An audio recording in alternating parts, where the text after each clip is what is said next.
자, 스텝 2입니다. 스텝 2에서 다시 바로 볼게요. 증감, 동의, 그리고 뭐 보다 이렇게 있는데 한번 봅시다. 첫 번째로는 우리 저번에도 봤지만 이런 대립되는 개념들을 좀 알아두면 되게 편하다 그랬죠. 그래서 증과 감이 있는데 여기서는 증은 어떤 것들이 오르는 느낌이고요. 올라가는 걸 얘기하는 거고 감은 줄어드는 걸 얘기하는 겁니다. 수치를 얘기할 때도 그래서 증가했다 혹은 감소했다라고 얘기를 하죠. 몇 번 말해서 지겨울 수도 있지만 이런 대립되는 두 단어는 합쳐져서 쓰이기도 합니다. 증가와 감소를 전부 얘기하는 거는 증감이죠. 그래서 합쳐서 우리가 증감이라고 얘기할 때는 그 숫자의 오르고 내림을 얘기합니다. 어떤 식으로 쓰죠? 환절기의 온도 증감은 함부로 예측하기 힘들다. 뭐 이런 식으로요. 오르고 내림 양 방향을 둘 다 얘기할 때 이런 식으로 두 글자를 씁니다. 그쵸. 요즘 환절기인데 제가 그 데이원 수업을 언제 들으셨을지 모르겠지만 저희는 여기는 지금 일주일이 지났거든요. 근데 갑자기 추워져서 이렇게 기온이 갑자기 감소해서 이렇게 두꺼운 옷을 입고 촬영하고 있습니다. 자, 근데 증감만이 아니라 어떨 감의 반대말로 우리가 가감이라는 얘기도 하거든요. 가감이 뭐죠? 더하고 빼는 걸 얘기하는데 뭐 이런 식으로 얘기하는 거죠. 야, 이 기사에는 뭐 이 제보에는 한치의 가감 없이 전해진 사실만을 담겠습니다. 그러니까 사실을 그대로 전달한다는 거고 이걸 더하거나 빼지 않는다는 거예요. 그러면 증감이랑 가감에 어떤 차이가 있는 거죠? 사실 이걸 구분할 일이 전혀 없긴 합니다만 증은 정말 오르는 걸 얘기하는 데 비해 가라는 거는 그 더해지는 걸 얘기하는 거거든요. 그래서 가는 더해진다는 거니까 그 숫자로는 약간 불연속적인 느낌이죠. 서서히 올라가는 게 아니라 하나, 뭐 두 개, 세 개, 네 개 이런 식으로 그 더해지는 거를 우리가 가감이라고 얘기하고 증감은 정말 그거보다 좀 더 넓은 의미죠. 오르고 내림 이 얘기하는데 이거 뭔 소리인지 이해가 안 됐다? 그냥 넘어가셔도 됩니다. 두 번째, 동의. 같고 다름이죠.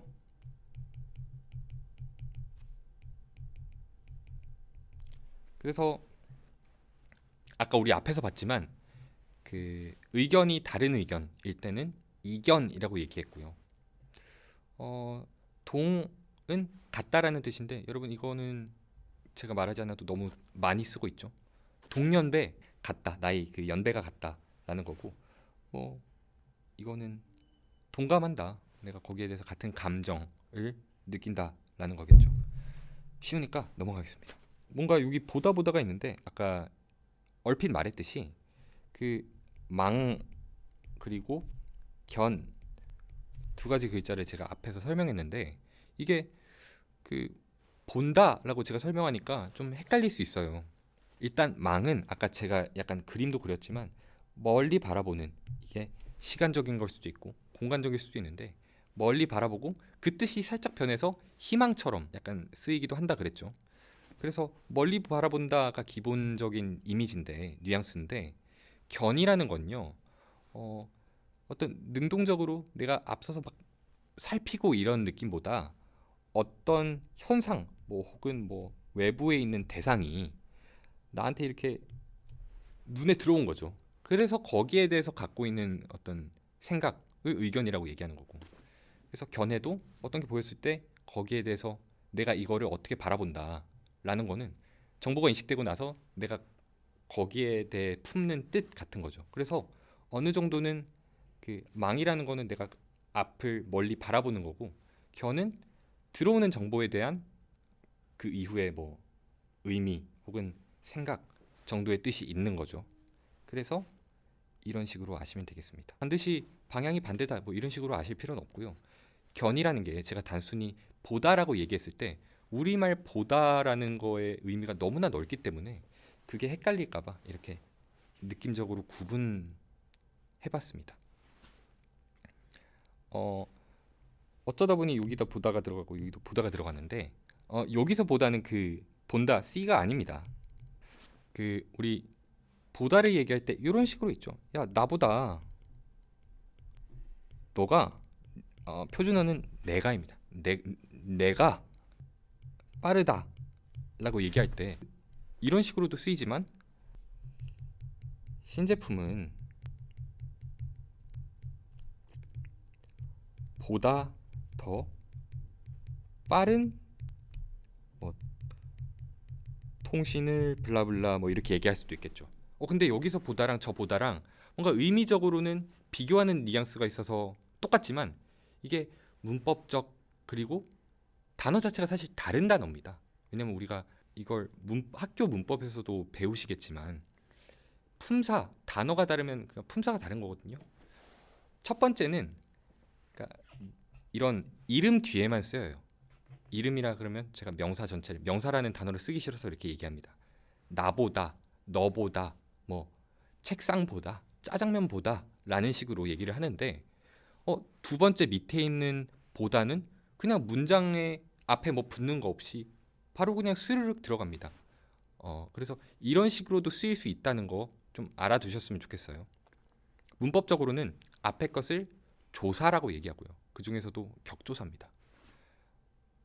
두 번째는 문법적으로는 부사라고 얘기하고 이 문장에서는 부사어로 쓰였네요.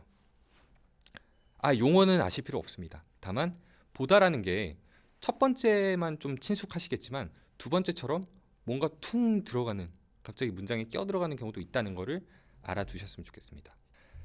이렇게 다 공부했으면 우리 아까 읽어보셨을 때 좀 어려우셨을 거예요. 이게 왜냐면 일반적인 중학생, 고등학생 읽어보라고 쓰는 글이 아니라 국가의 그 공공기관에서 정말 전문가들, 석사 박사님들이 써주시는 거기 때문에 교수님들이요. 어려운 글일 수도 있습니다. 내용도 좀 어려울 수도 있고요. 다만 이런 거를 우리가 읽을 때 개념을 모르는 건 괜찮아요. 왜냐하면 우리가 글에서 설명문이라면 우리에게 필요한 개념들은 거기서 설명을 할 거기 때문에 다만 그 개념을 줄 때 쓰는 기본적인 어떤 도구가 되는 도구적인 용어마저도 모르게 되면 글을 읽을 수 없겠죠. 그래서 코리딩 클래스는 뭐 개념을 가르치는 거는 두 번째고 그걸 읽어내기 위한 필요한 그런 어휘들을 먼저 가르치는 겁니다. 갑자기 생색을 너무 많이 냈네요. 그러면 다시 한번 읽어보시고 막히는 거는 제 설명을 한번 들어보시면 되겠습니다. 첫 번째 문장. 그리고 이게 그 완벽한 문장이 아니거든요. 우리 옛날에는 이걸 음슴체라고 불렀는데 말이 그냥 예상됨. 뭐 친구들하고 카톡하는 것처럼 툭툭 끊기죠.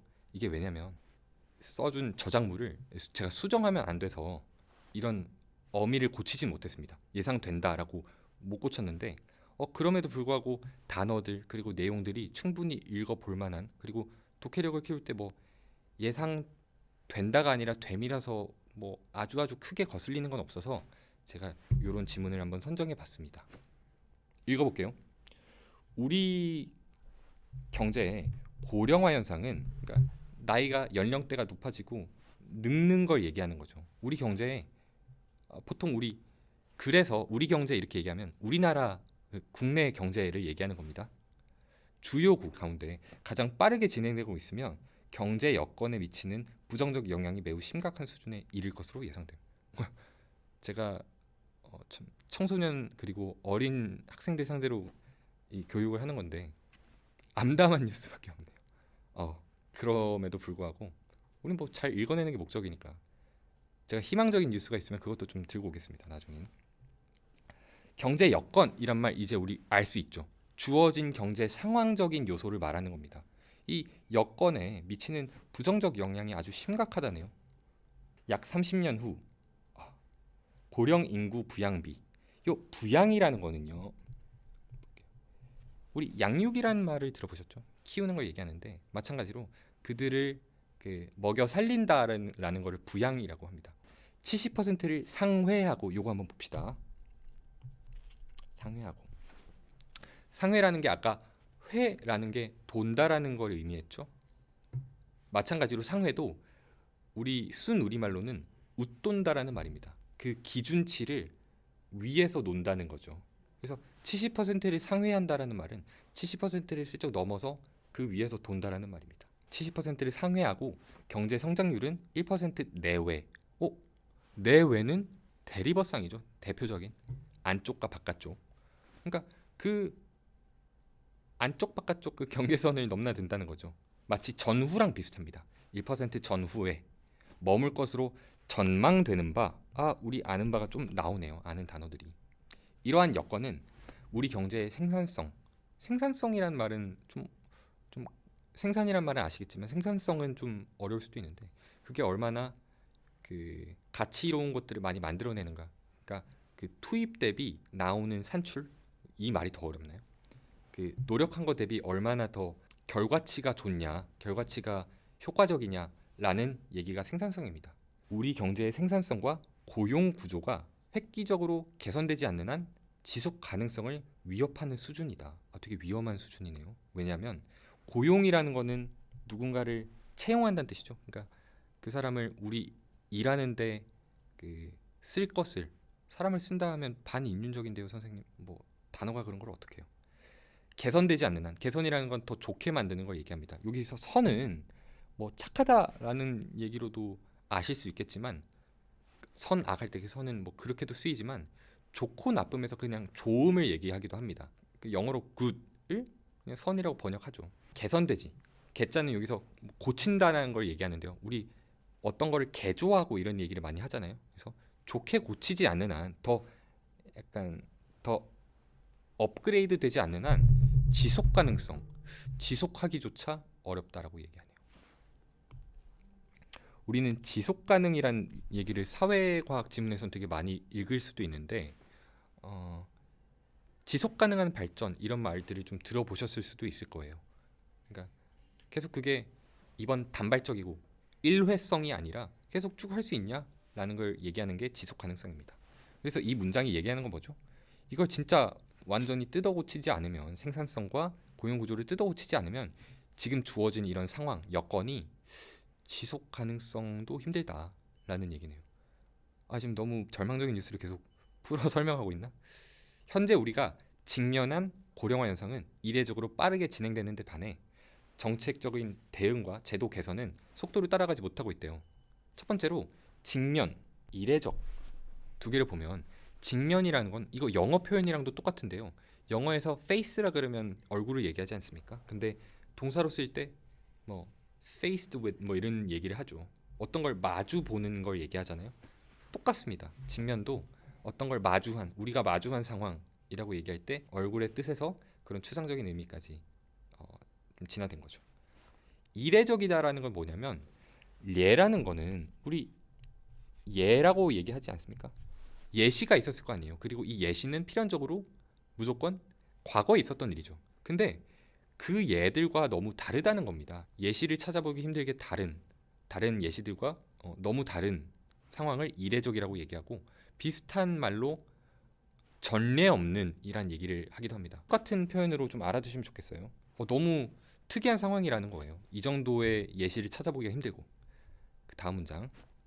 고령화로 인한 노동 공급의 감소와 이로 인한 성장 둔화는, 성장이 아주 잘 된다는 게 아니라 둔해진다는 뜻이죠.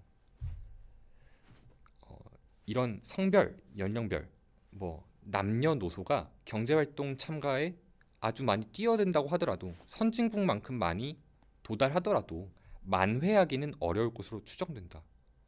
네. 이 만회라는 건요, 이전에 있었던 어떤 잘못이나 좀 어려움을 극복하고 다시금 원상태로 되돌리는 걸 얘기하는데, 그래서 여기서의 회도 되돌린다, 돈다, 뭐 되돌린다 그런 의미입니다. 우리가 봤던 그 회자랑 똑같은 거네요. 자, 그 다음에 생산 가능 인구에 뭔가 물론 이건 사회과학적인 개념이라서 여러분들이 나중에 뭐 사회 탐구나 이런 과목들에서 배우실 수도 있겠지만 생산 가능 인구는 이렇게만 알아둡시다. 우리 한 살은 뭔가를 생산하지 못하잖아요. 대변 소변을 생산하는 건 생산성이 아니니까 생산 가능한 일정 연령대, 뭔가 경제 활동을 할 수 있는요, 그 사람들의 인구에 경제 활동을 증대시키는, 참가를 증대시키는, 여기서 증대는 아까 우리가 봤던 높이는 걸 얘기하는 거예요. 그래서 우리가 글을 읽다 보면 높인다라는 말이 되게 많거든요. 종류도 되게 많고, 뭐 증대하다, 여기 또 없을까? 재고하다라는 얘기도 있고요. 그런 용어들 뭐 너무 많기 때문에 그건 하나씩 봐두면 될 것 같아요. 증대시키는 그런 정책은 고령화 대응책으로 일견 타당해 보이나? 그럼 맞는 말 같은데 요 일견이란 말은요. 그러니까 하나의 견해로 어떤 견해로는 되게 타당해 보이는데 그러니까 일견이란 말이 나오면 일견 타당해 보이나 이러면 무조건 아니라는 그 필자의 흐름이 분명히 나옵니다. 우리 인구 구조상 심한 불균형, 균형 상태에서 벗어난 그 불균형으로 인해 성장 추이 이런 것들은 영어로 트렌드라고 그랬습니다. 트렌드가 더 쉬울 수도 있겠네요. 그 어떤 식으로 나아가고 있는지를 얘기하는 거고 그걸 회복하기에 충분하지 못한대요. 그러니까 아까 대응책으로 타당해 보였는데 그게 타당하지 않다는 거죠. 충분하지 못하니까. 고령화 대책의 기본적인 방향은 노동 공급의 양적 감소를 만회하고 만회라는 표현 또 나왔네요. 근데 양적 감소라는 거는 우리 지난 시간에도 얘기했지만 양적인 거는 뭐랑 반대된다 그랬죠? 뭐 물론 반대라고는 할 수 없으나 우리 많은 글에서 양의 반대편의 말로는 질이라고 합니다. 그러니까 양적인 증대라는 건 숫자가 늘어나는 거고 만약에 노동자들의 질적 증대라고 얘기한다면 그 사람들이 가진 그런 퀄리티, 능력들을 더 좋은 걸로 만드는 게 질적 뭐 증대 이렇게 얘기합니다. 그래서 제가 저번에도 영어 스펠을 이렇게 썼던 것 같은데 양적 감소라는 건 정말 숫자의 이슈인 거죠. 숫자의 문제인 거. 양적 감소를 만회하는 거는 기본적인 방향이고요. 더 나아가서 최종적으로 아주 궁극적으로는 노동력의 인적 자본 고도화와 생산성 향상에 초점을 맞출 필요가 있다. 그러니까 기본 방향은 일단 그 적은 숫자를 일단 메우는 건데 정말 최종적으로 목표하는 거는 인적 자본. 인적 자본이 뭔가요? 이거 영어에서는 그 휴먼 캐피탈이라고 그랬습니다. 그러니까 요즘은 인력이란 게 되게 귀한 시대잖아요. 왜냐하면 대부분의 산업을 그 단순히 기계가 돌아가는 거가 아니라 지식이 기반이 되는 시대니까 인적 자본이라고 얘기합니다. 인적 자원이라는 얘기도 합니다. 그래서 뭐 휴먼 캐피탈, 휴먼 리소스 뭐 이렇게 얘기를 하는 거죠. 그 인적 자본을 고도화하는데 그리고 생산성을 높이는데 초점을 맞추는 거예요. 그래서 어떻게 보면 이 인적 자본 고도화, 생산성 향상은 어떻게 보면 이 양적 감소랑은 좀 다른 겁니다. 이거는 양적인 이슈지만 이거는 질적인 이슈니까요. 아 그렇게까지 읽을 수 있었으면 글을 진짜 잘 읽는 거죠. 고령 세대의 노동 참여는 경제 성장률 하락을 완충하는 동시에 여기서 완도 우리가 아까 스텝 1에서 봤던 완이죠. 충격이 있을 때 그것을 느슨하고 부드럽게 완화한다라는 겁니다. 완충 작용을 한다고 그러죠. 경제 성장률 하락 같은 그 충격을 완화하는 얘기를 그 것을 말합니다. 완충하는 동시에 부양 부담을 감소시킬 수 있으므로 요 감도 아까 우리 봤던 증감에 낮추는 감이죠. 효과적인 방안이 될 것이다. 그래서 그 나이 많은 노인분들도 고령 세대도 이제는 그 경제 성장률 하락을 완충하는 동시에 그 사람들을 우리가 먹여 살리는 대상이 아니라 직접 일하는 주체로 만들어서 그 이것도 좋고 저것도 좋은 거 아니냐라는 얘기인 거죠. 효과적인 방안이다. 동시에 고령층의 노동 생산성을 향상시킬 수 있는 단순히 숫자만 늘리는 게 아니라 아까 얘기했던 그런 궁극적인 목표요. 노동 생산성을 향상시킬 수 있는 교육 그리고 훈련 그분들에게 필요한 그런 직업적인 자질을 훈련시키는 걸 얘기하는 거죠. 그런 체계를 포함한 제반 여건, 그 일반적인 전반적인 여건을 개선하는 것에 보다 더 많은 정책적인 노력을 기울일 필요가 있습니다라고 얘기하고 끝나네요. 처음에 읽으셨을 때는 아무래도 어휘들이 걸리는 게 많아서 한 번에 좀 내용만을 잘 읽기는 힘들었을 거예요. 그러니까 우리 어휘력의 보충이 좀 필요한 거죠. 왜냐? 그 글이 뭘 얘기하는지 내용적으로 잘 이해하려면 일단 그 이해하는 과정에서 쓰이는 용어들에서 자꾸 멈추면 힘들어지거든요. 지금은 완전 좀 하드 트레이닝을 하는 거니까 너무 염려하지 않으셔도 됩니다. 그러니까 좀 어려운 글을 읽는 거니까. 왜냐하면 우리가 결국 뭐 나중에 읽을 뭐 수능이나 혹은 그 다음 레벨의 어려운 글 읽기를 할 때 그거를 목표로 공부를 하는 건데 일찍이 이런 어려운 용어들 그리고 어려운 내용들을 다루는 글들을 많이 읽으면 아 이것도 결국엔 공부기 때문에 그리고 훈련이기 때문에 늘더라고요. 읽어보셨으면 문제를 한번 풀어볼게요. 두 번째 문제, 고령화 대책의 기본 방향은 노동자들의 능력 향상을 목표로 한다. 이것도 어떻게 보면 조금 어려운 문제일 수 있겠습니다. 아까 기본 방향과 그리고 궁극적인 목표라고 슬쩍 나누면서 썼던 그 부분 기억나시나요? 여기거든요. 기본 방향은 아까 양적 감소를 좀 만회하고, 그러니까 숫자 자체를 늘리는 거를 좀 목표로 한 거고, 더 나아가서 궁극적으로는 양적인 증대가 아니라 그 사람들 하나하나가 생산성도 높이고 되게 교육된, 아까 얘기했죠, 교육 및 훈련 체계로 인적 자본 자체를 고도, 그 정도 자체를 늘릴 거다라고 얘기했기 때문에 기본 방향은 능력 향상이 아니에요. 이거는 기본 방향은 양적인 감소를 막는 거고, 그리고 양적 감소를 만회하는 거죠. 좀 양적으로 늘리는 걸 얘기합니다. 그래서 능력 향상 같은 거는 아예 질적인 측면이기 때문에 아예 반대가 돼버리는 겁니다. 요런 거는 이번엔 어려웠을 거라고 생각해요. 이거는 뭔가 능력 향상해야 된다고 했지라고 블라블라블라 읽을 수도 있는데 틀려도 이건 자책할 필요 없습니다. 2번은 기본 방향, 궁극적인 어떤 대책 이런 거, 궁극적인 목표 이런 것들을 아주 좀 예민하게 읽지 않으면 파악하기가 어렵잖아요. 그래서 고등학교 뭐 3학년쯤 되면 이런 거를 물고 늘어져? 네, 물고 늘어집니다. 왜냐면 학생들 점수로 줄을 세워야 되니까.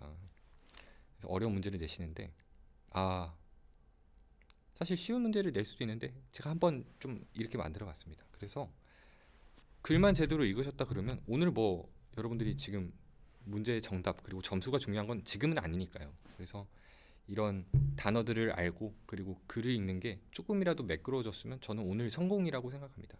오늘 공부하신 거 데이 1에서도 여러 단어를 배우셨지만 오늘도 만만치 않게 좀 많은 것들을 배운 것 같거든요. 잘 소화하시고 잘 복습하시고 다음 데이 3 다른 단어들 그리고 다른 지문들을 읽어보면 되겠습니다. 그래서 오늘도 수고하셨고요. 다음 수업에서 뵙겠습니다. 감사합니다.